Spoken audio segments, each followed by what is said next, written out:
मध्ये सार्वत्रिक निवडणूक महानगरपालिकेची 2026ला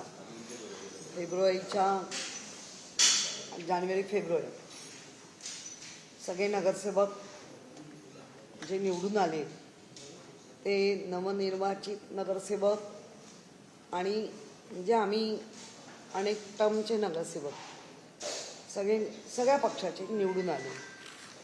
त्यानंतर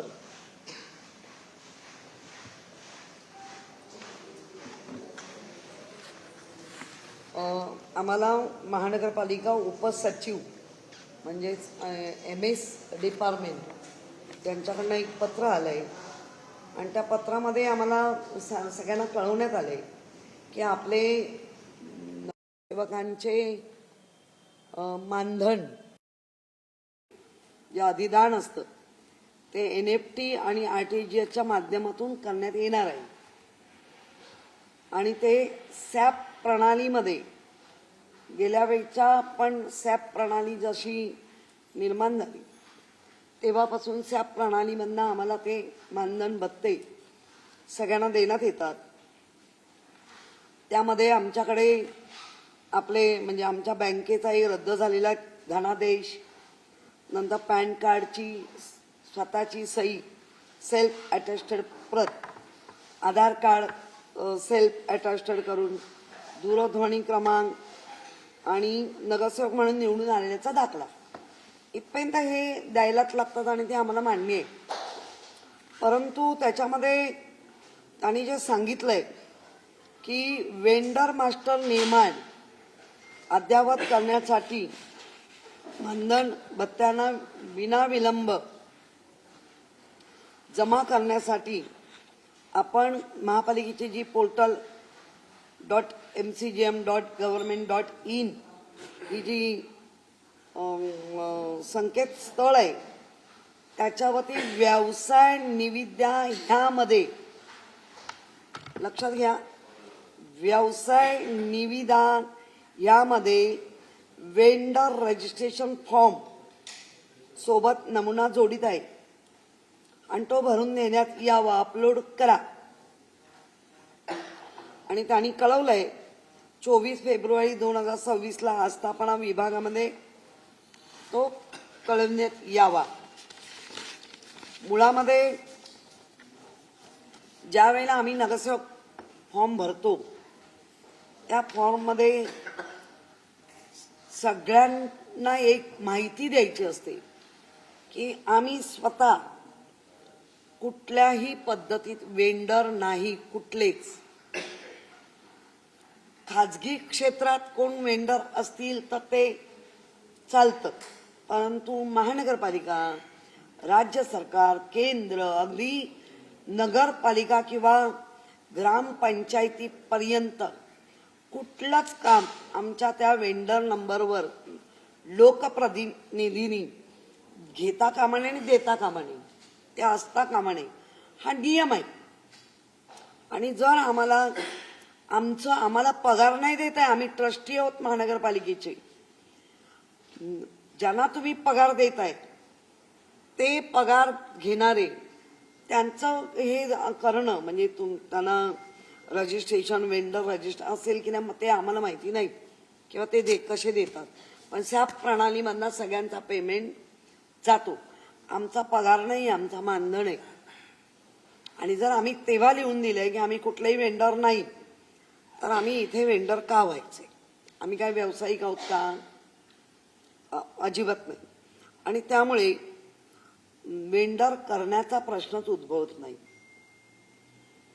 ह्या संपूर्ण जेव्हा सगळ्यांकडे गेला मी थोडं जेव्हा पाहिलं, मग आमचे ज्यांनी स्टँडिंग चेअरमन म्हणून अनेक वर्ष काम पाहिलं त्यांचा फोन आला यशोधर फणसेंचा की ताई आपण वेंडर कसे काय होऊ शकतो? आणि जेव्हा मी आत्ता ते फोन मी सभागृह नेते खंडकरांना पण कळवलं की साहेब हे रॉंग आहे।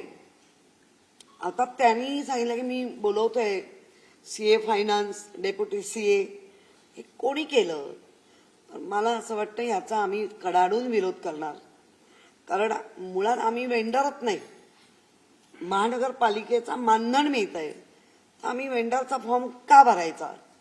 आणि तो जर वेंडरचा फॉर्म भरला तर निवडणुकीमध्ये जे शपथपत्र दिलंय त्याला छेद जातोय, आणि तो छेद देऊन भविष्यात परत जेव्हा कोण हा वेंडर आपण लक्षात पण नाही राहिला, 5 वर्षानंतर लोकांनी फॉर्म भरले आणि तो जो म्हणाला मी वेंडरच नाही, उद्या आमदारकीचा कोणी आमच्या नगरसेवकांमधला फॉर्म भरला आणि त्यांनी लिहिलं मी कुठलाच वेंडर नाही, आणि महापालिकेत जर असा वेंडर सापडला तो जिंकून येऊन बाद होऊ शकतो. त्यामुळे हे जे काही विचित्र चाललंय, एकतर हे लिहिलंय इथे आणि आम्हाला फक्त असा फॉर्म पाठवतात, याच्यावर कुठेही फक्त महापालिकेची वेबसाईटचं हे आहे आणि हे वेंडर व्हा. म्हणजे इथून जर अशा पद्धतीने जो 3.5 काय 2 वर्ष 9 महिन्याचा जो कारभार महानगरपालिकेने, अर्थात यशोधर फणसे याबद्दल आता जरा सविस्तर सांगतील. स्टँडिंग याच्यामध्ये आता जेव्हा मुद्दा घेतला तेव्हा आयुक्त काय म्हणाले? मी तुम्हाला सांगतो,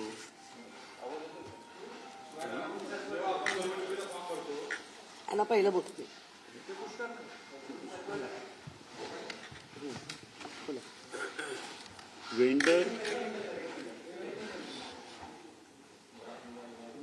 वेंडर याचा खरा अर्थ विक्रेता आहे आणि आम्ही मुंबई महानगरपालिकेची विश्वस्त आहोत, ट्रस्टी आहोत. आम्ही विश्वस्त आणि विक्रेते, खरं म्हणजे कोणत्याही आस्थापनेमध्ये विश्वस्त हा कधी विक्रेता असूच शकत नाही.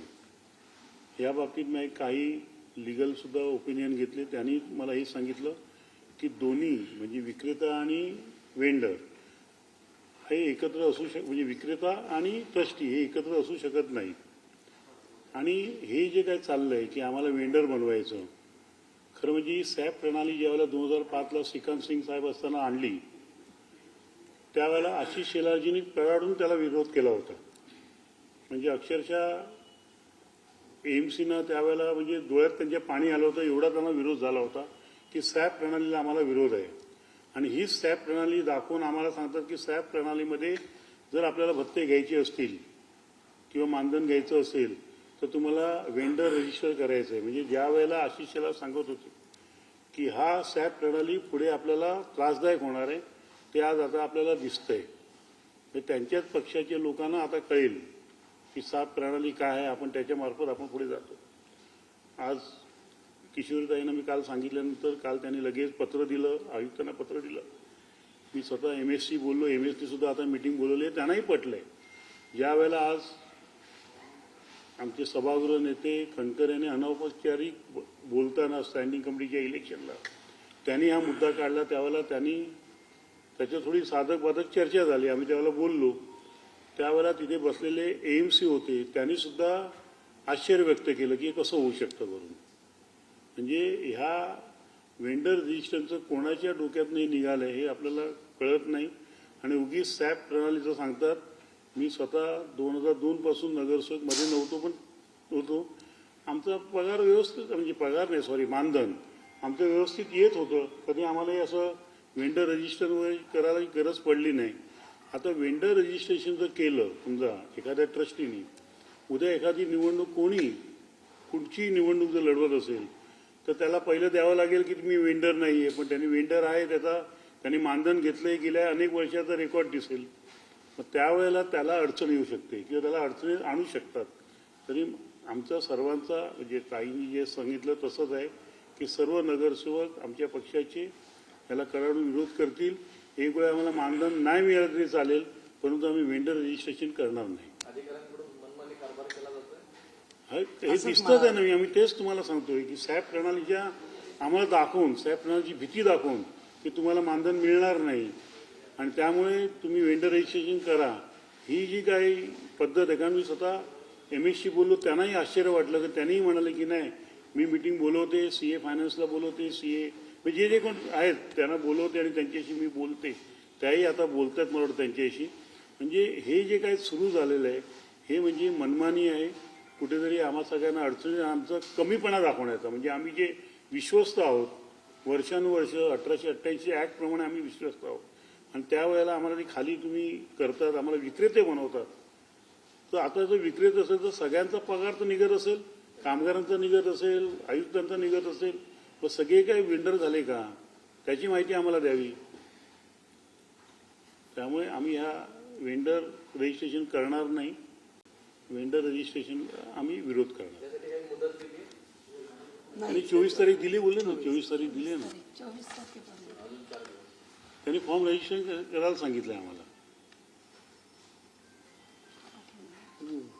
24 फेब्रुवारीच्या पर्यंत आस्थापना विभागाला कळवण्यात यावं. पण मुळात आमचा विरोधच आहे. तर 24 तारखेचा काही प्रश्नच येत नाहीये. आणि याच्यामध्ये मालक आणि म्हणजे ट्रस्टी आणि विक्री हा काही ताळमेळच होत नाहीये फणसे साहेबांनी सांगितल्याप्रमाणे. त्यामुळे हा मनमानी कारभार आहे. आणि ऐकताना पण आश्चर्य वाटलंय. याचा अर्थ सीए फायनान्स, सीए किंवा डेप्युटी सीए किंवा आता हे बजेट हे काय मनमानी कारभार करणार आहेत का? तुमच्या खिशातलं करून करता येईल का? त्यामुळे ह्या प्रत्येक गोष्टीला चुकीच्या अशा याला विरोध होणार. पत्र दिलंय आणि सभागृह नेत्यांनी आता मीटिंग लावलेली आहे. त्यांच्या याच्याने आम्ही तर ज्या पद्धतीने ऐकताना त्यांचाही विरोध आहे असं कळतंय. सांगते नाही, मुळात सकारात्मक आणि नकारात्मकचा प्रश्न काय आहे? नियमानुसार चुकीचंच आहे. इथे सकारात्मक आणि नकारात्मक म्हणून नाही करत आहे. हे मुळातच चुकीचं आहे. जो ट्रस्टी आहे तो विक्रेता कसा होऊ शकतो? विक्रेता आहे त्याला वेंडर व्हायचंच आहे. आम्ही काय विक्री करतोय आणि आम्हाला काय पगार नाही देताय, तुम्ही मानधन देताय. ते मानधन मागच्या वेळेला पण आम्ही झालेलो होतो. आता अनेक वर्ष निवडून आलेले आम्ही लोक आहोत. आम्हाला माहिती आहे, नवीन नगरसेवकांना वाटत असेल पण आम्हाला तर माहिती आहे. त्यामुळे इथे सकारात्मक नकारात्मक नाही. इथे जो कोणी काय अक्कल शकल लढवली आहे ती चुकीची आहे हे दाखवतोय आम्ही.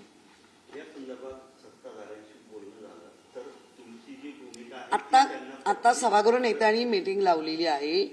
आम्ही जातोय तिथे. नियमाने सभागृह नेता जेव्हा किंवा महापौर मीटिंग लावतात तेव्हा त्यांच्या तिकडे जाणं भाग असतं. त्यामुळे आम्ही तिथे जातोच आहे त्या मीटिंगला.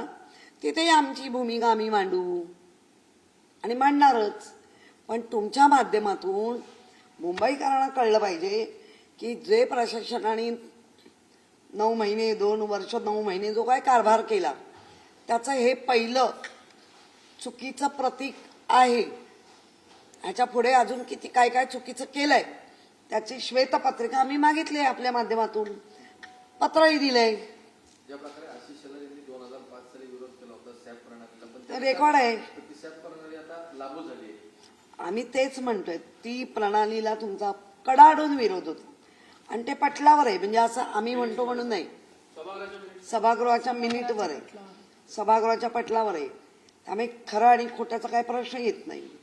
आणि ते असं आता ते अश्रू पटलावर आणू नाही शकलो त्यांच्या आयुक्तांच्या भावना.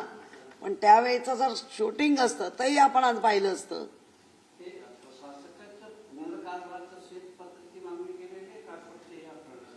ही आत्ता आली आहे म्हणून आत्ता मागणी केली.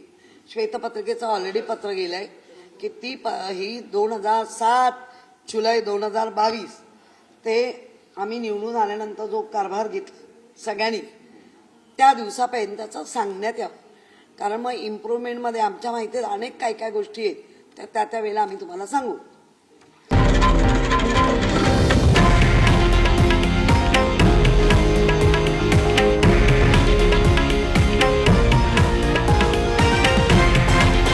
हे आहे देशातील नंबर 1 न्यूज नेटवर्क आणि आपण पाहत आहात TV9 मराठी, एकमेव.